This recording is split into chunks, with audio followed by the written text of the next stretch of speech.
이렇게 우리 사회의 가치관이 다 혼란스러워졌어요. 이런 때에 택자인 우리는 어떻게 해야 할까요? 오늘 히스기야처럼 우리를 구원하소서 간절히 외쳐 기도해야 하겠습니다. 우리를 구원하옵소서 이 기도를 어떻게 드려야 하는지 오늘 히스기야의 기도를 통해서 함께 생각을 해보겠습니다. 우리를 구원하옵소서의 기도 첫 번째는 반복되는 조롱과 위협 때문입니다. 8절 9절에요.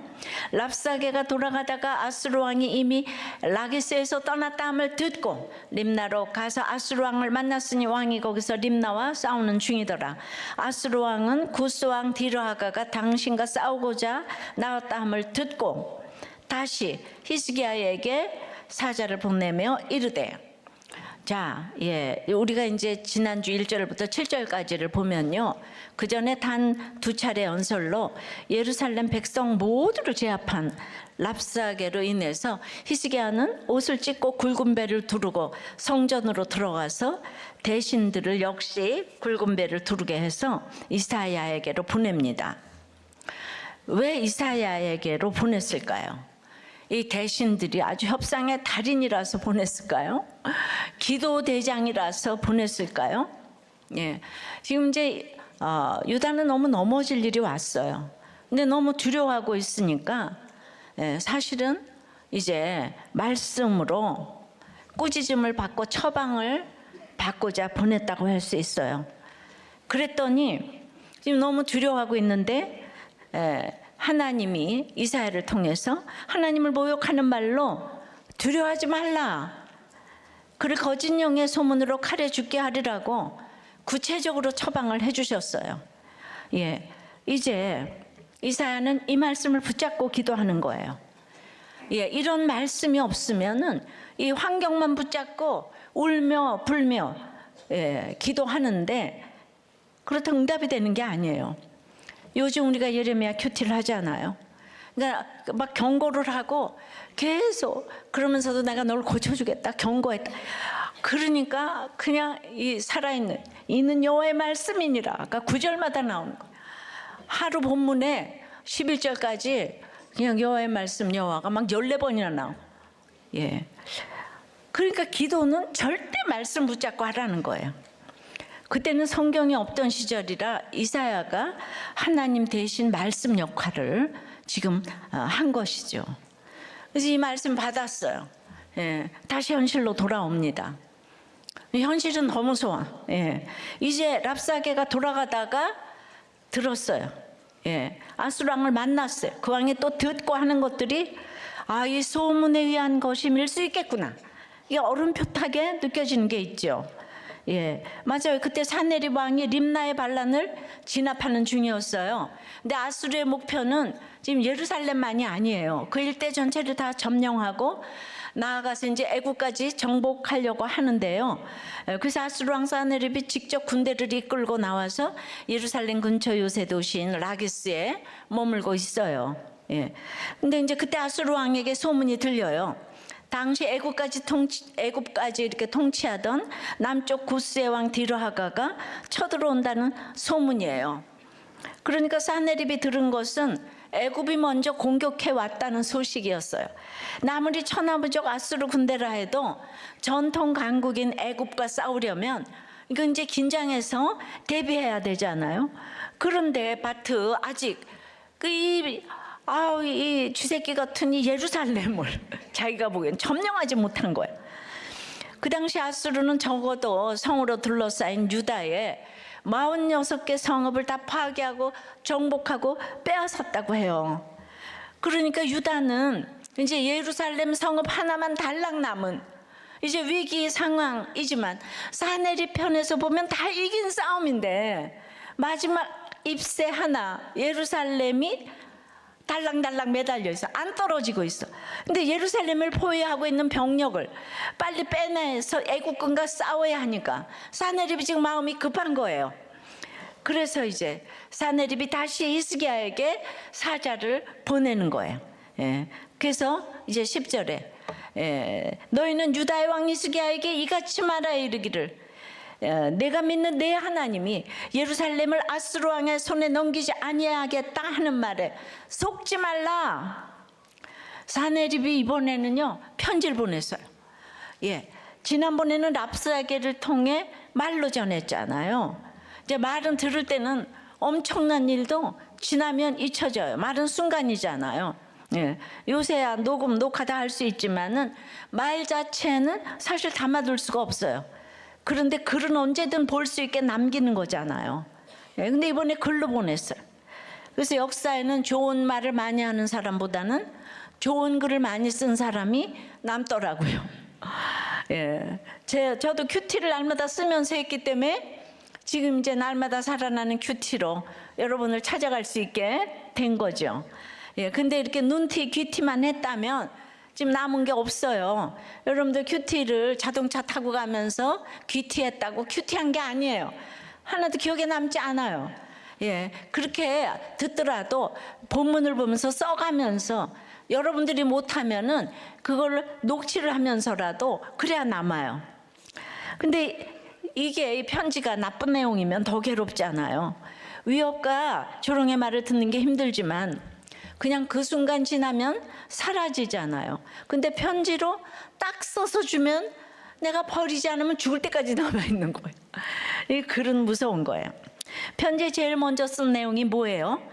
하나님이 예루살렘을 아수르 왕의 손에 넘기지 않겠다고 말했다고 한 걸 네가 믿는 모양인데 그거 믿지 마라. 속지 말라.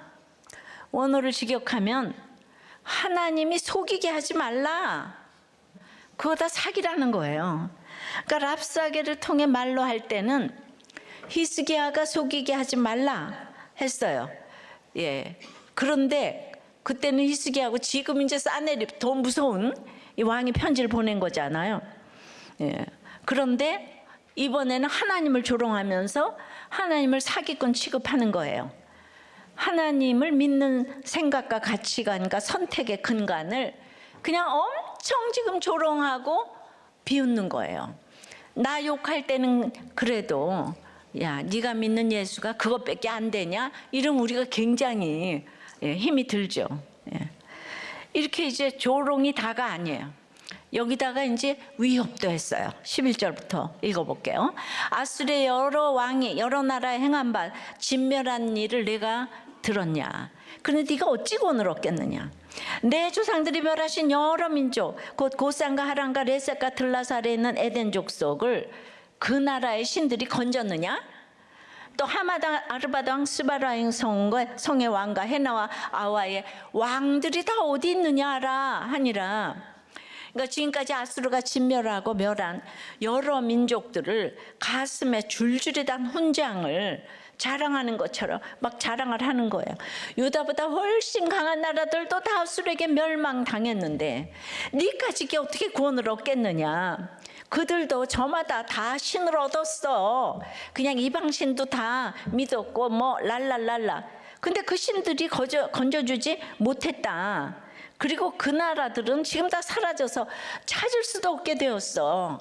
예, 아수르의 포로로 된 나라들 다 섞어놨기 때문에 그 사마리아에 혼혈인들만 지금 남게 됐잖아요. 예, 근데 얼마나 그 혼혈인들을 무시하나 몰라요. 이미 BC 722년에 북이스라엘이 이 잔인한 아수르에 망한 것을 유대인들은 봤어요, 눈으로. 예. 그러니까 우리가 그 유명한 사건들을 그때 눈으로 본 사람하고 그걸 간접적으로 들은 사람 아주 다르잖아요. 그러니까 남유다의 두려움은 지금 그게 다랬어요. 그러니까 그 사마리아 혼혈적으로 섞여 있는 다 벗겨가지고 다 섞었다 그랬잖아. 그 사마리아는 예수님 당시까지도 너무 무시받는 민족이 되어 있었어요. 그러니까 그렇게 한번 무시당했다 그러면 죽을 때까지 자기네들 그 피해의식에 젖어서 그게 전부 다 원인 없는 결과가 없다고. 그러니까 이제 그렇게 돼 있었던 거예요. 사마리아가 무시받는 거 보고 아수르는 너무 강하고. 근데 내가 옷을 찢고 굵은 배를 입고 회개를 했는데 더 무서운 사건이 지금 찾아온 거예요. 현실이 이런데 유다 네가 감히 이 대아수르에게 맞설려고 하냐? 이래도 항복 안 하고 버틸 거야? 위협을 하는 거예요. 여러분이 오늘 아무리 힘든 문제를 가지고 왔어도 이것보다 더 힘들겠습니까? 나는 내 문제 하나 가지고 왔는데 히스기야는 지금 나라가 없어지는 위기 상황에 있는 거예요. 히스기야는 종교개혁도 했어요. 불세출의 지도자예요. 예. 점점 더 어려운 일이 왔어요. 이것이 우리가 매일 마주하는 현실입니다. 같은 조롱과 위협이 계속 반복되고요. 반복될수록 점점 더 커집니다. 말로만 들리던 조롱과 위협이 글로 박제가 되어서 날아와요. 피하고 도망해도 소용이 없어요. 찰거머리처럼 붙어서 쫓아오는 거예요. 가정 안에서도 가정 밖에서도 우리 속을 긁어놓고 뒤집어 놓는 조롱과 위협의 사건은 끊임없이 이어집니다. 근데 이렇게 들어보면 너무 쉬운 건데, 누가 딸을 스토커가 그렇게 쫓아다닌다고 하는데, 근데 그거를요 신고를 못 하더라고요. 무서워서.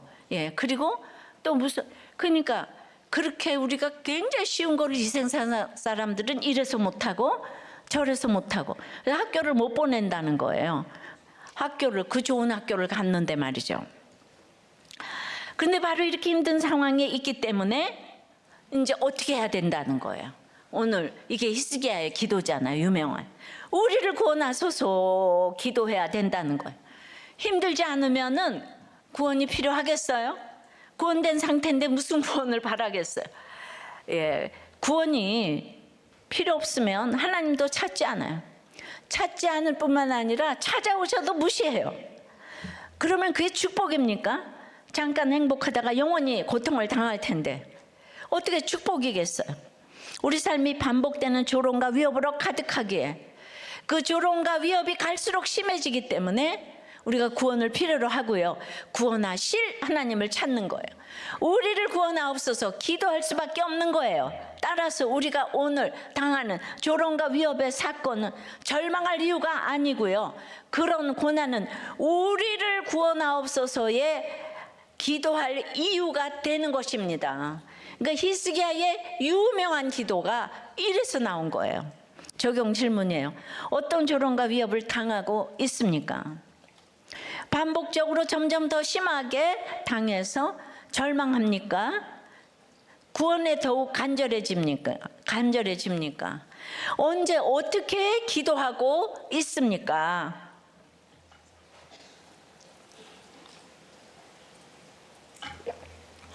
대단한 조롱을 당하는 게 아니고요. 우리는 늘 삶에서 우리 그 남자들 모임에서 보니까 듣기 싫은 말이 아내가 약을 더 늘려보는 게 어때? 그리고 설교 시간에 아내가 저거 네 얘기야. 또 조금이라도 반대하는 의견이 나오면 너나 잘해. 또 애들 좀 그만 야단쳐. 근데 이제 이런 얘기를 들어보면은 다른 거 다 떠나서 남편 보고 네가 뭐예요? 네가 응? 너는 뭐예요? 너는. 남편이 아무리 나이가 어려도 여자의 머리인 거예요. 예. 적어도 그렇게 얘기하려면 당신 얘기 아닐까? 당신이라고 써야지. 예. 당신이나 아니 정 얘기하고 싶으면 당신이나 잘하세요. 이것도 이상하지만 너나 잘해 하고 당신이나 잘하세요. 아주 다르지 않아요? 호칭이. 여러분 여자의 머리가 남자예요. 남자를 우습게 여겼다가는 돈 아무리 만나도 그 집은요 놀라서 막 호출이 오잖아요 지금. 하여튼 남자를 우습게 여기고는요 다 앞으로 않고 뒤로 미치는 거예요. 존댓말 쓰셔야 돼요. 그러면 또 친근감이 없어요. 결혼 전에는 그렇게 할 수 있어도 이제 아이들이 있고 그러잖아요. 위치가 있는 거예요. 질서가 있는 거예요. 네 이런 얘기 다 빼고 이쁘게 호칭이라도 예쁘게 하여튼 무시받았다는 마음을 가지지 않도록 하는 게 정말 지혜로운 여자고, 여자가 재료가 좋기 때문에 잘해야 되는 거예요. 남자는요 먼지잖아 먼지. 그러니까 여자가 본 차이 나자. 여자가 잘해야 돼. 여자가. 남자들 너무 좋아하지 말고 호칭에 합당한 또 삶을 살아주세요. 예. 자, 우리를 구원하옵소서의 기도 첫째는 그러니까 반복되는 조롱과 위협 때문이에요. 조롱과 위협은 가정에서, 직장에서 날마다 조롱 위협 받아요. 예.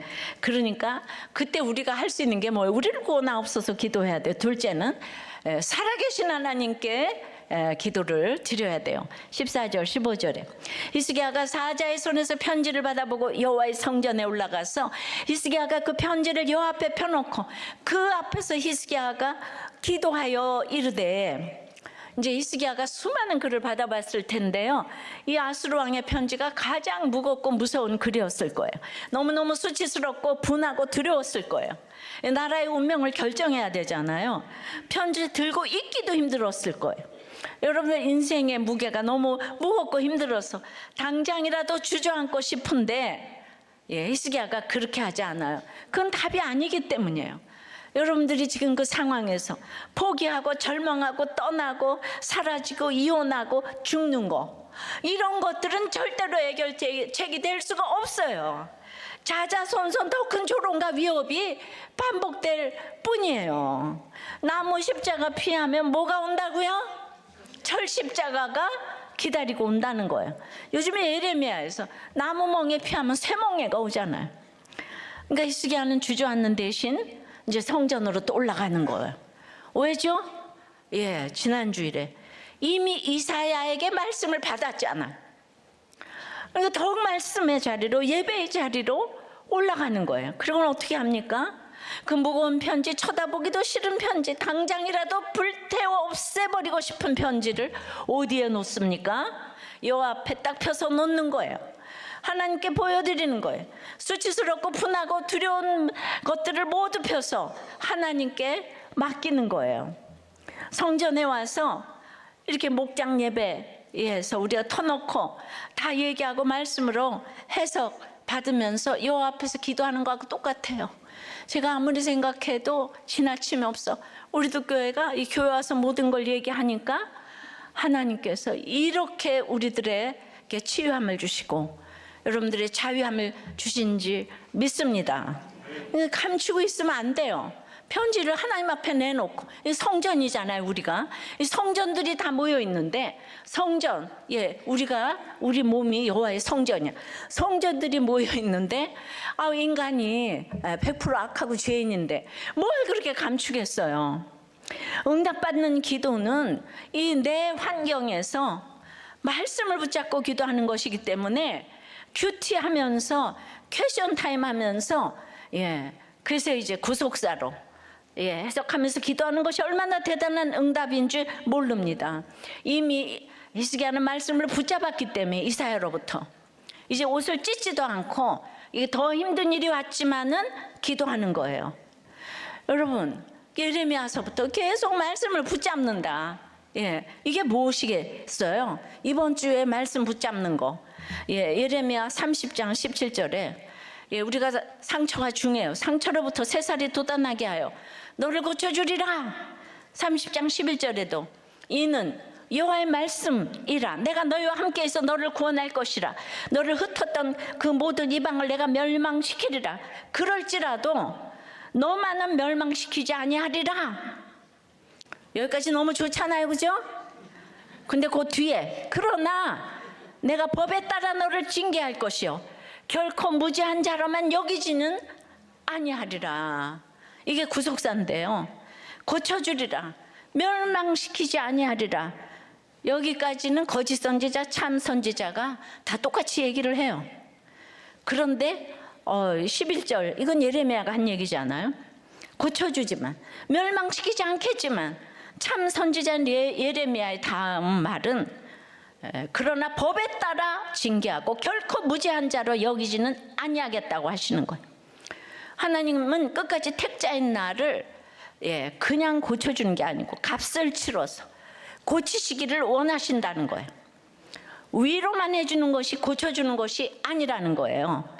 그런데 거짓 선지자 스마야 등은 예레미야가 바벨론의 포로로 가서 집 짓고 살아야 한다고 하니까 아니라고, 돌아온다고, 2년 안에 돌아온다고.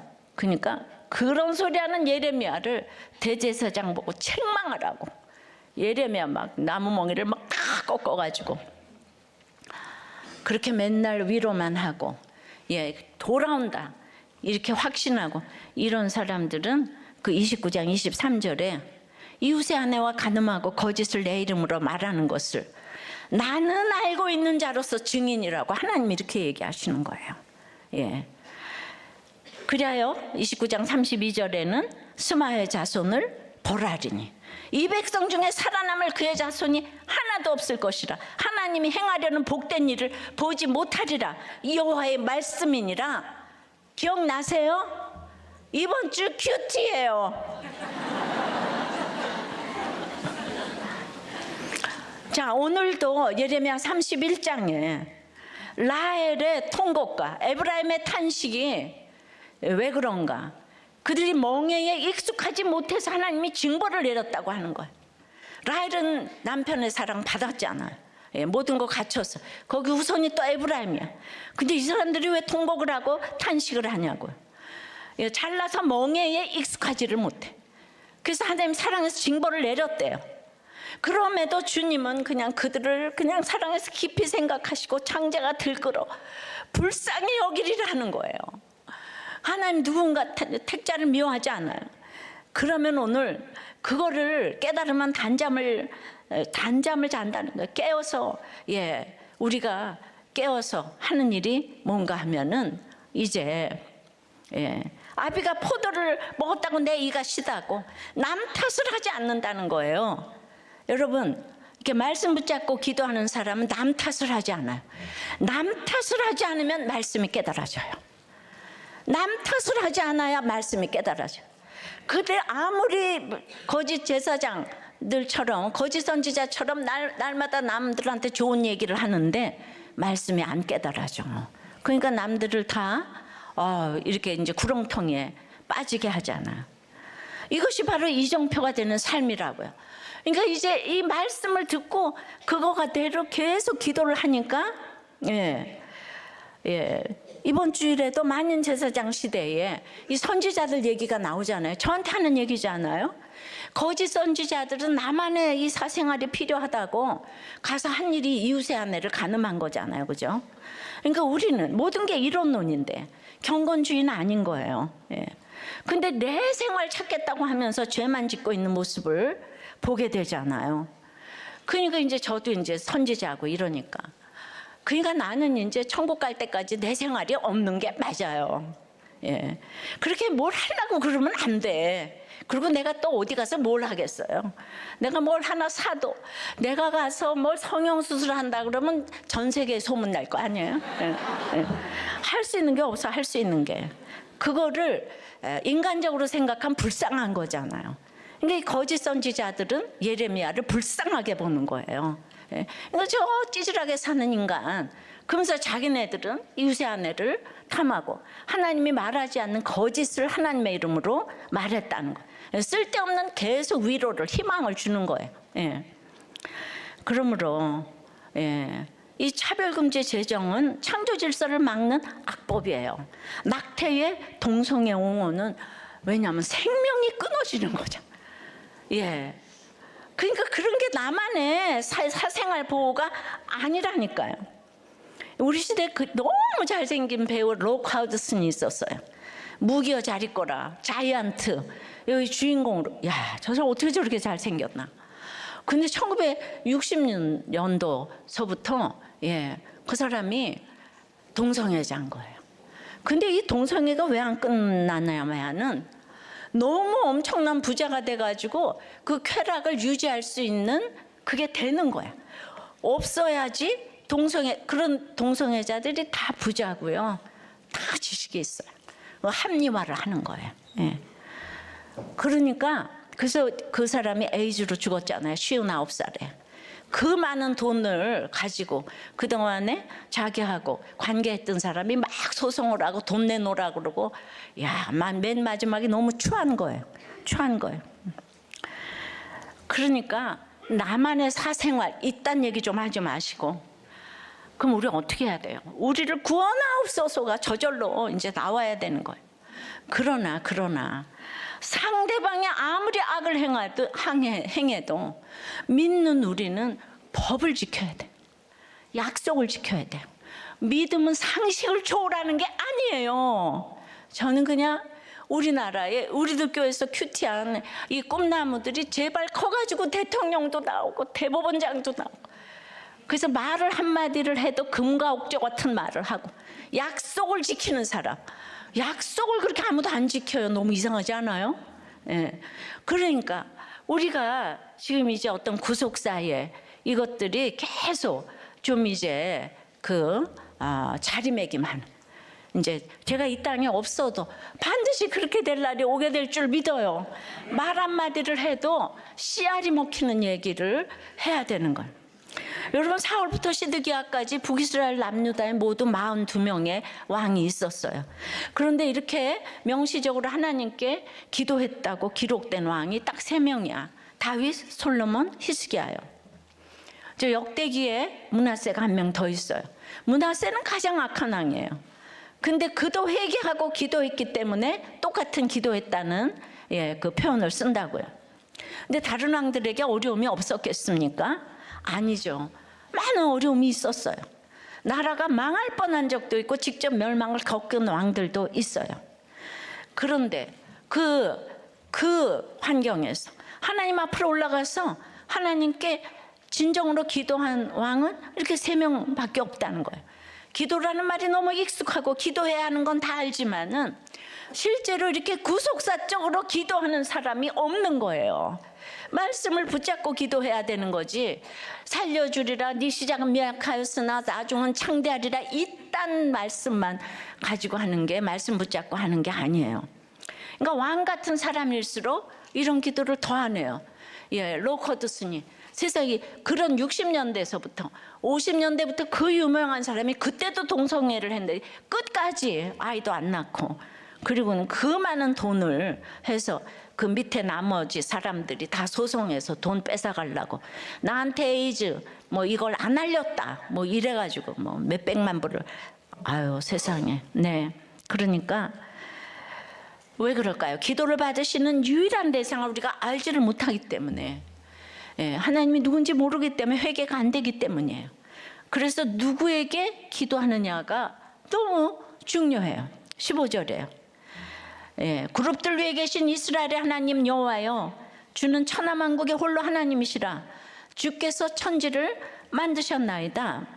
그룹은 하나님 곁에 있는 천사예요. 세상 왕이 왕좌에 좌정한다면 하나님은 하늘 위 천사들 위에 좌정하신다는 거예요.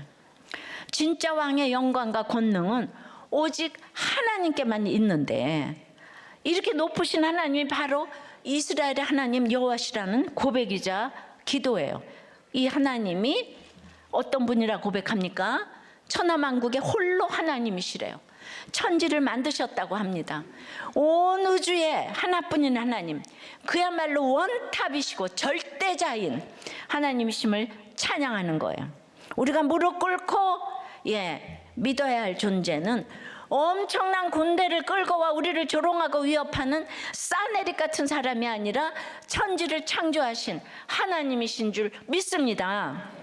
그러니까 이제 하나님 누구신 줄 알았잖아요. 그러니까 16절부터 여호와여 귀를 기울여 들으소서, 여호와여 눈을 떠서 보시옵소서, 사네립이 살아계신 하나님을 비방하러 보낸 말을 들으시옵소서. 하나님께서 우리에게 날마다 들으라 하시고 보아라 하시잖아요. 그러니까 히스기야도 하나님 닮아서 하나님께 들으소서, 보시옵소서, 들으시옵소서. 하나님 흉내내는 건 괜찮아요. 기도합니다. 그냥 듣는 게 아니고 귀를 기울여 들으소서, 그냥 보는 게 아니고 눈을 떠서 보시옵소서. 기도해요. 너무너무 간절한 기도예요. 나는 차마 들을 수 없고 볼 수 없는 이 어마어마한 시련을, 이 기가 막힌 사연을, 조롱과 위협이 가득한 이 편지를 그냥 대상이 있잖아요. 여호와요, 여호와요, 여호와요, 제발 좀 직접 들으시고 직접 보시옵소서 하면서 간절히 부르짖는 거예요. 이 조롱과 이 위협은 나만을 향한 게 아니고 하나님의 백성만을 향한 것도 아니고 살아계신 하나님을 향한 비방이니까 주님이 주님의 귀로 들어보시고 주님의 눈으로 봐주시라는 거예요. 예. 저 높은 곳에 자정하신 하나님은 우리로부터 멀리 계신 분이 아니에요. 이 높으신 하나님은 또한 살아계신 하나님이에요. 살아계시기 때문에 그 귀로 우리의 사정도 들으시고, 우리의 말도 들으시고, 우리의 신음도 들으시고, 우리의 생각과 감정까지도, 심지어 우리의 무의식의 소리까지도 들으시는 거예요. 하나님께서 살아계시기 때문에 그 눈으로 우리의 형편을 보시고, 우리 행동도 보시고, 몸집도 보시며, 심지어 우리 마음의 움직임까지도 보시는 거예요. 높으신 하나님은 동시에 우리와 가장 가까이 계시는 하나님, 우리 안에 거하시는 살아계신 하나님이신 줄 믿습니다. 하나님께서 지금 내 생각도 들으시고 내 마음도 보신다고 하시니 어떠세요? 여러분은 두렵고 부담스럽습니까? 하나님께 들키면 안 되는 게 있어서 두려우세요? 내 생각과 마음까지도 살피시는 살아계신 하나님이 계셔서 평안입니까? 두려움입니까? 우리가 감당할 수 없는 일을 주님이 직접 보고 듣고 책임져 주시는 것이 우리가 받은 특권입니다. 오늘 인생의 깊고 깊은 구덩이에 빠진 듯한 우리의 모든 상황에서 우리는 우리를 구원하옵소서 이 간절한 기도를 부르짖을 수가 있는 거예요. 살아계신 하나님께서 우리를 보고 듣고 계시기 때문이에요. 그러므로 우리는 나를 구할 구원자 찾아 이리저리 방황할 필요가 없습니다. 어떤 사건에서도 우리를 구원하옵소서 부르짖는 기도를 들으시는 살아계신 하나님이 계시기 때문입니다. 오직 살아계신 하나님께만 기도할 때 우리를 건지시는 구원을 경험하게 될 줄 믿습니다. 적용 질문이에요. 사람들 앞에 펼쳐놓지 못하는 수치스러운 사건이 있습니까? 해결을 위해 누구를 무엇을 찾아 방황했습니까? 하나님께서 귀로 들으셨고 눈으로 보셨음을 믿습니까? 이제 하나님 앞에 펼쳐놓고 기도하시겠습니까? 예, 진짜 하나님 앞에 펼쳐놓고 모든 걸 얘기하는 거는 이제 우리들 교회가 정말 증거라고 생각이 됩니다. 한 목자님이 저는 사람들의 외침에 주눅이 듭니다. 자신이 초라해 보일 때도 있고요. 요즘 새벽에 탑차를 끌고 배송을 해서 누더기 같은 옷을 입고 냉장고에 들어가는 일을 하니 사람들의 눈에 내 모습이 어떻게 보일까 의식이 됩니다.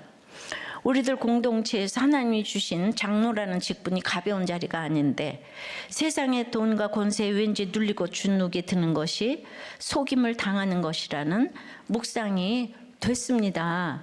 수치를 펼쳐 놓으셨네요. 우리 장로님이 배운 것 가진 것 없어도 구속사를 꿰고 계시니까 사람들을 목장마다 살리셔서 결국 장로님이 되셨잖아요. 그러니까 이런 얘기를 이제 거짓 선지자가 아니면 이런 얘기를 펼쳐 놓으니까 다른 사람들이 힘을 얻잖아요.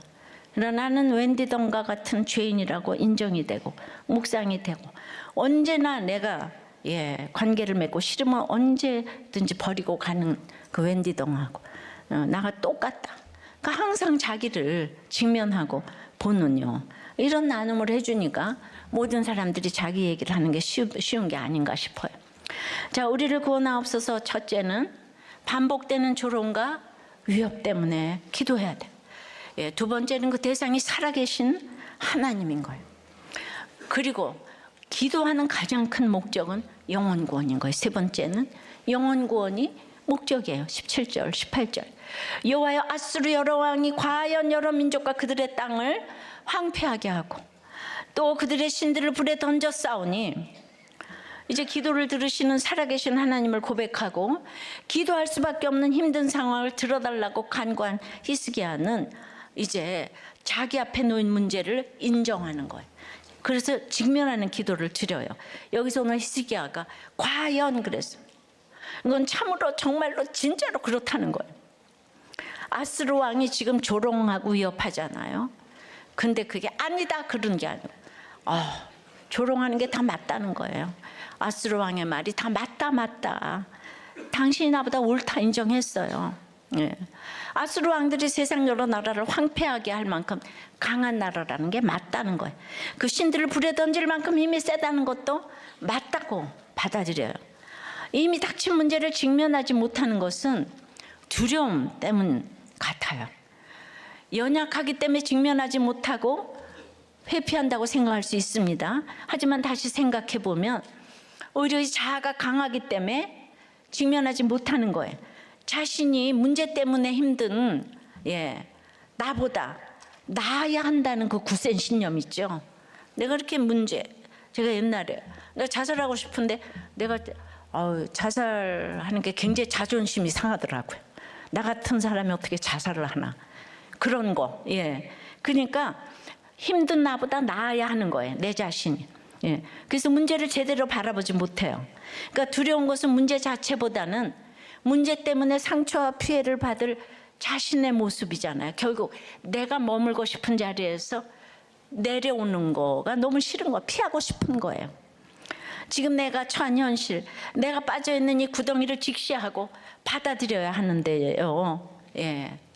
왜죠? 기도의 자리가 가장 안전한 자리이기 때문에 직시해야 되는 거예요. 이미 내 생각까지 다 들으시고 내 마음까지 다 보신 하나님께서 귀를 기울여 들어주시고 눈을 떠서 봐주시기 때문이에요.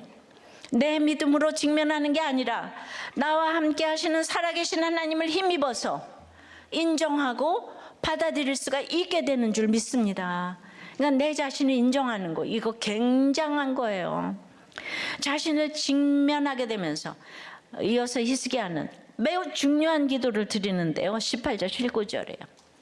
이는 그들이 신이 아니요 사람의 손으로 만든 것 그 나무와 돌뿐이므로 멸하였나이다. 우리 하나님 여호와여, 원하건대 이제 우리를 그의 손에서 구원하옵소서. 강한 아수르가 조롱하고 위협하는 문제를 직면하고 인정하지만 그걸로 끝이 아니죠.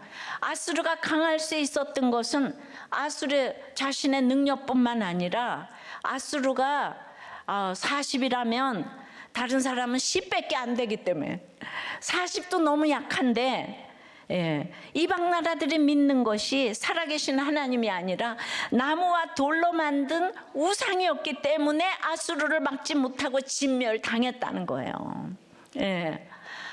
히스기야가 이렇게 하나님께 모든 걸 펼쳐놓고 기도하니까 사태를 정확하게 분별할 수 있는 지혜도 주시는 거예요.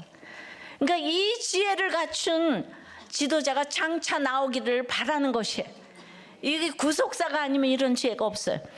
그러고 히스기야는 드디어 정확하게 분별했으니까 드디어 지금 이 고난 가운데서 말씀을 붙잡았기 때문에 천재 홀로이신 하나님, 그러니까 드디어 우리 하나님 여호와여 부르는 거예요. 이사야에게 기도 부탁 보낼 때는 뭐라고 했지요? 당신의 하나님 여호와라고 그랬어요.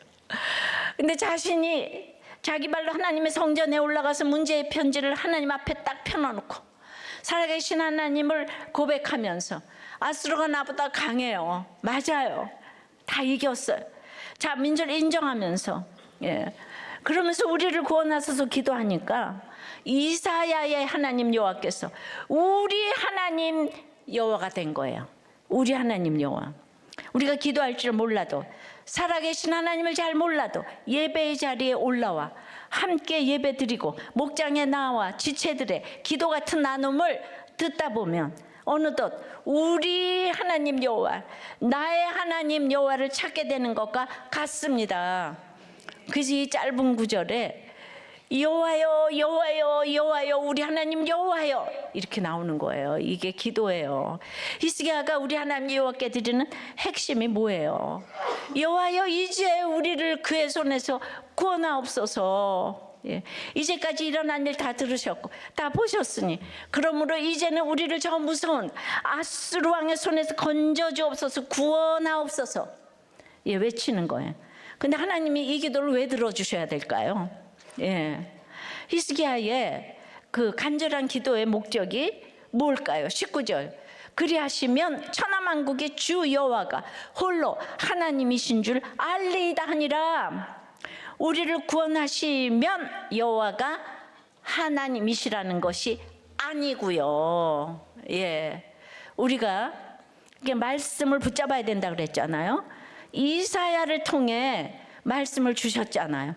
그 말씀을 주신 하나님이 이 말씀을 이루시기 때문에 홀로 하나님이시라는 것입니다. 목요일 큐티인 예레미야 30장에도 내 말을 기록하라고 했죠. 예. 근데 기록하려면은 야곱의 환난 가운데, 그 고통 가운데 철필로 기록한 것처럼 야곱의 환난이 있으면 기록이 잘 되는 거라. 예. 이 돈주하고 여자주하고, 예. 그렇게 해서 제가 제재를 보며 큐티를 기록했더니 지금 수십 년이 지났는데 그 말씀이 그대로 다 이루어져서 하나님이잖아요. 그죠? 주 여호와가 하나님이신 줄을 알게 되었다고요. 예. 몰라요? 그러니까 지금 이사야가 말씀을 줬잖아요. 예, 두려워하지 말라고. 날 비방한 걸로 두려워하지 말라. 그들은 악한 영에서 다 이제 칼에 죽을 거라고. 그러니까 그냥 두려워하지 말라가 아니고 말씀으로 구체적으로 어떻게 두려워하지 않을 거를 얘기해 줬으니까 저도 오늘 큐티, 이번 주 큐티를 여러분들한테 지금 너무너무 애통절통해서 말씀을 드렸어요. 거짓 선지자, 참 선지자 비교하라고. 하나님은 나를 사랑하기 때문에 죄의 값을 꼭 찾으신다고. 그래도 고쳐주시리라. 멸망치 않으리라. 이 말씀을 붙잡고 기도해야 되는 거예요. 예. 그러니까 오늘 말씀만큼 두려워하지 말라고 하시니까 알겠습니다. 기록하고 기도하며. 예. 그 하나님이 내 하나님이니까 두려움이 물러가는 거예요. 그러니까 여호와여, 여호와여, 여호와여, 우리 하나님은 여호와여가 저절로 나옵니다. 여호와여, 여호와여. 왜 구원하셔야 돼요? 모든 나라 백성이 하나님만이 진짜 하나님이심을, 구원자이심을 확실히 경험하여 깨달아 알기 위해서라고 해요. 하나님을 모르는 모든 사람들이 심지어 지금 저렇게 하나님을 비방하고 조롱하고 위협하는 아수르 왕 사네립조차도 온 천하의 하나님만이 유일한 신이심을 믿게 되도록 우리를 구원하소서 기도하는 거예요. 예, 진영 논리, 지역 감정, 우리 전부 다 우리를 구원하소서 기도해야 돼요. 믿는 우리는 이 편 저 편 가리면 안 되는 거예요. 규태꽃은 적용이고 결론은 영혼 구원이에요. 우리가 하는 모든 사명의 목적은 오직 영혼 구원이에요. 다른 모든 것은 다 이 최고의 목적을 이루기 위한 수단이고 과정입니다. 결론이 영혼 구원으로 이어지지 않는다면 아무리 교회가 부흥하고 많은 사역을 한들 뭐 하겠어요? 그저 세상에 많은 기관 중 하나일 뿐인 거예요. 교회를 교회 되게 하는 것은 하나님의 뜻을 이루는 것인데 하나님의 뜻 가운데 최고의 뜻은 한 영혼이 주께 돌아와 구원받는 거예요. 천하보다 귀한 한 영혼의 구원, 이것이 하나님의 뜻이에요. 따라서 살아계신 하나님께 우리를 구원하소서 부르짖는 기도도 그 목적은 영혼 구원에 있어야 하는 거예요. 우리들 교회는 처음부터 지금까지 모든 사역의 초점이 오직 구원에 맞춰져 있어요. 그렇기 때문에 저절로 창조적인 사역이 이어졌던 것 같아요. 어디서 배우고 자격을 따고 유능한 사람들을 모시고 이렇게 된 게 아니에요. 예배를 드려도 목장으로 모여도 모든 신방에서 모든 경조사에서 하여튼 우리의 관심은 영혼 구원에 있어요. 한 영혼 예수께 돌아오기를 바라며 거기 함께한 모든 지체들이 한마음 한뜻으로 섬기게 되더라고요. 이걸 제가 처음부터 설계하고 계획해서 했겠습니까? 그런 게 아니에요. 제가 죽었다가 살아난 경험이 확실하니까 영혼 구원만 보였어요. 그렇게 죽게 돌아오는 지체들이 생기니까 또 계속 그것만 생각하게 되어서 오늘까지 이어지게 해주셨다고 생각합니다. 장례식을 가도 맨날 구원받을 한 사람을 놓고 계속 지난 주일에 저는 우리 99제를 살고 가신 새어머니 장례를 통해서 거기 이복 여동생이 한 명이 있는데 어머니가 우리 집에 오신 지 50년이 훨씬 넘었는데 그 동생이 여지껏 안 믿는 거예요. 그동안 전도를 얼마나 했겠어요. 그런데 3일간 계속 예배드리면서 다 자기 얘기를 하고 간증을 하고 마지막 화장하면서도 마지막까지 안 믿어진다고 했는데 그냥 하도 한 데서 그냥 내 기도를 좀 따라해 보라고. 기도는 따라할 수 있지 않냐고. 그래서 모두가 같이 따라해서 영접 기도를 따라해서 그 하기 싫은 아멘을 했어요. 영접 기도하고. 근데 진짜 그렇게 고백을 하니까 다르더라고요. 여러분, 그 화장할 때가 전도할 때더라고요. 우리 어머니가 내가 죽어야 그 아이가 믿을래나 하시더니 정말 소천하신 뒤에 이렇게 믿게 된 줄 믿습니다. 여러분들, 그러니까 내가 죽어도 우리가 기도하면 아이들이 반드시 믿고 천국에 올 줄 믿습니다. 그러니까 여호와여 기도해 놓으면 다 응답될 줄 믿어요. 기도는 내 뜻을 하나님의 뜻에 맞추는 거예요. 그 반대가 아니에요. 큐티도 내 생각을 하나님의 말씀에 맞추는 거예요. 그래서 말씀 붙잡고 기도해야 되는 거예요. 반대가 아니에요. 우리 인생은 우리 삶을 주님의 삶에 맞추는 거예요. 그게 거룩이에요. 그게 구속사를 사는 인생이에요. 행복이 하는 거룩이 목적인 인생이고요. 성공이 아닌 구원을 향해 사는 삶이에요.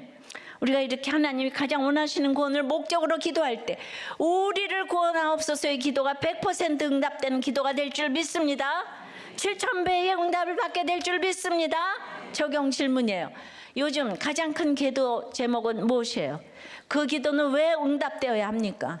기도의 목적이 무엇입니까? 내 삶의 최고의 목적은 무엇이에요? 구원입니까? 우리를 구원해 주시옵소서의 이 히스기야의 기도를 깨닫게 하셔서 신앙 고백으로 드린 11조와 우리의 헌금을 받아 주시옵시고 하늘문을 여시고 우리의 창고를 쌓을 곳이 없도록 채워주셔서 하나님께 드릴 것만 있게 하시고 사람들에게는 줄 것만 있도록 저희들의 사업과 회사와 공부와 모든 프로젝트와 아이디어와 물질과 건강과 생명의 잉태와 관계와 목장의 기름을 철철 부어 주시옵소서. 예수 그리스도의 이름으로 기도드리옵나이다. 아멘.